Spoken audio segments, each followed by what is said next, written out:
Hi, I'm Sophie. I lived in a beautiful suburban neighborhood where my life was filled with both hope and sadness. One sunny afternoon, Michael and I sat in our cozy living room, and the ticking clock broke the silence. Why don't we try another doctor, Sophie? There must be someone who can help, Michael said, sounding hopeful. I sighed, feeling the weight of years of failed treatments. I don't know, Michael. It feels like we've seen every specialist in the state.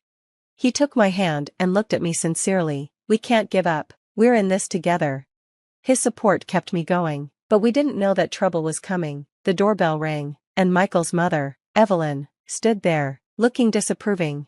Michael, we need to talk. Alone, she said, casting a contemptuous glance at me. Reluctantly, Michael followed her to the kitchen. I could hear them talking. Michael, you need to think about your future. This situation with Sophie isn't changing, Evelyn said, her voice cold. Mom, I love Sophie. We're not giving up on having a family, Michael replied firmly.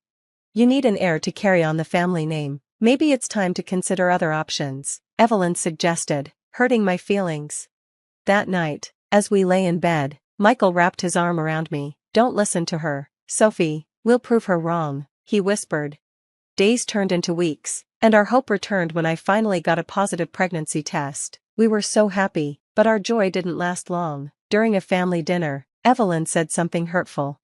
A baby with her health issues? Let's see how long this lasts, she muttered just loud enough for us to hear. I felt a lump in my throat, but Michael squeezed my hand under the table. We're going to be fine, love, he reassured me. The next months were filled with ups and downs. Our families gathered for a baby shower, and even Evelyn pretended to be excited, but her cold gaze told a different story. Make sure you take care of yourself, Sophie. We wouldn't want anything to happen to the baby, she said, sounding insincere.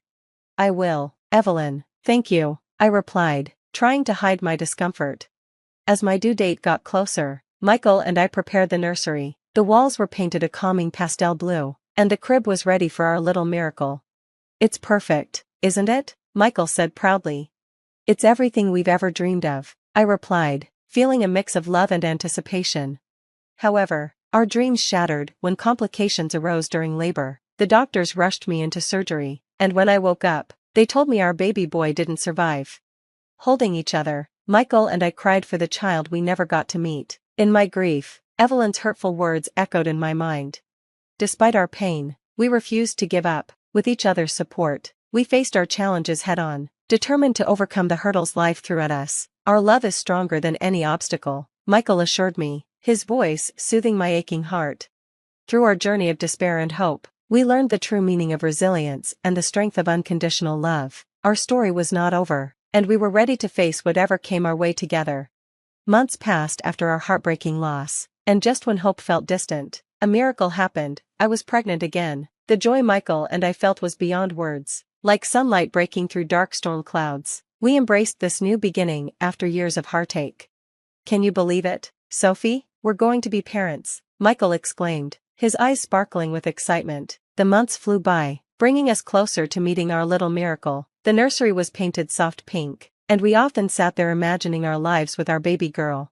Finally, the day arrived. After hours of labor, we welcomed our daughter, Emma, into the world. She was perfect in every way. Her tiny hands and soft cries filled our hearts with indescribable love. We did it, Sophie. She's here and she's perfect, Michael whispered, tears of joy in his eyes as he held Emma for the first time. Our little family felt complete. However, this happiness felt fragile, like a delicate bubble. Emma's innocent giggles filled our home, healing the scars of our past. One evening, during a family gathering, Evelyn and her daughter Grace arrived. Their smiles looked forced, and their congratulations felt hollow. Evelyn glanced at Emma, then at me, her eyes cold and unfeeling. A girl, huh? Let's hope she stays healthy, she remarked, her tone ominous. I felt a twinge of discomfort but pushed it aside, focusing on the joy in my arms. Michael squeezed my hand, silently promising that nothing would ruin our happiness.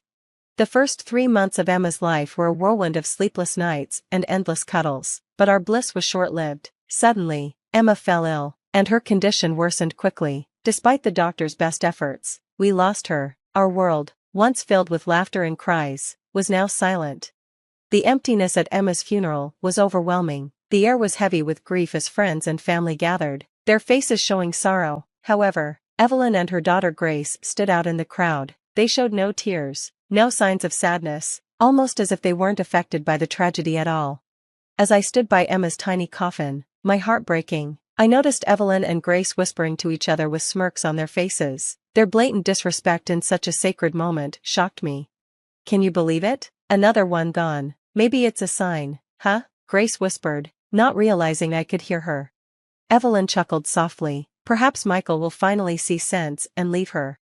I was stunned as they exchanged smiles and whispers. Their laughter felt like a slap in the face, a mockery of our pain. Anger boiled inside me, and I whispered to Michael, "I can't believe they're doing this." Michael looked over, his expression shifting from confusion to disgust. "I'll talk to them," he said, but I was already moving towards them. "Really, Evelyn? Smiling at a time like this? What's wrong with you?" I couldn't hide the bitterness in my voice. Evelyn turned to me, her smile fading into a smirk. "Oh Sophie, always so dramatic. We were just what? Celebrating my daughter's death?" I interrupted, my voice rising. The crowd began to notice, murmurs growing louder. Michael joined me, his eyes filled with anger and disappointment. "Mom, this is unacceptable. You're at a funeral," he said sternly. Evelyn tried to defend herself. "We were just talking about." "About what? How happy you are that my daughter is gone," I nearly screamed, my grief turning into rage. Grace stepped in, her voice dripping with fake concern. "Sophie, you're overreacting. We're just as sad as everyone else." "No, you're not," I shot back. "You never wanted me to be happy, not with Michael, not with Emma. You've always wanted me gone." Our confrontation caught everyone's attention. Michael stood firmly by my side, his arm around me, showing where his loyalty lay. "I can't do this anymore, Mom. Your constant negativity and disdain for Sophie are too much. I can't have you in our lives if this is how you're going to act," Michael said, his voice steady. Evelyn's face fell in shock and anger. "Michael, you can't be serious. She's manipulating you." "No, Mom, I'm seeing things clearly for the first time," he replied, his decision final. We walked away, leaving them behind amidst the whispers of the crowd. That day marked the end of our relationship with Evelyn and Grace. Michael chose to stand by me, and together we faced the world united in our grief and love. In the weeks that followed, our home became a sanctuary where we could mourn in peace, away from judgmental eyes. "I can't have her toxicity around us anymore," Michael said one evening, sadness in his voice. "I know it's hard, but I'm so grateful you're standing by me," I replied, my heart swelling with love for the man who had become my rock. As time passed, the sharp pain of loss turned into a dull ache, a constant reminder of what we had lost. We learned to live with it, building our lives around the empty space left by Emma's absence. "We'll get through this, Sophie, together," Michael often said, his words a beacon of hope during our darkest times. Our journey was far from over, but we faced it hand in hand, our love proving our resilience. The betrayal of family left a deep wound, but in each other, we found the strength to heal and move forward. As the years passed, they brought healing and new joys. Michael and I were blessed with 4 beautiful children, each a symbol of our enduring love and the strength we found in one another. Our home, once filled with sorrow, now echoed with laughter and the sound of little feet. As our children grew, so did their curiosity. They often asked about their grandmother, Evelyn, but the wounds she inflicted ran deep. Her absence in their lives was a conscious choice, made to protect them from the toxicity that had once threatened our happiness. One day, out of the blue, we received a call. Evelyn was gravely ill and wanted to see us. She wanted to meet the grandchildren she had never known. The news stirred a whirlwind of emotions within me. "Why now, Michael? After all these years?" I asked, my voice filled with confusion and bitterness. "I don't know, Sophie, but she's still my mother. Maybe we should let her meet the kids, just once," Michael replied, torn between his family ties and the pain of the past.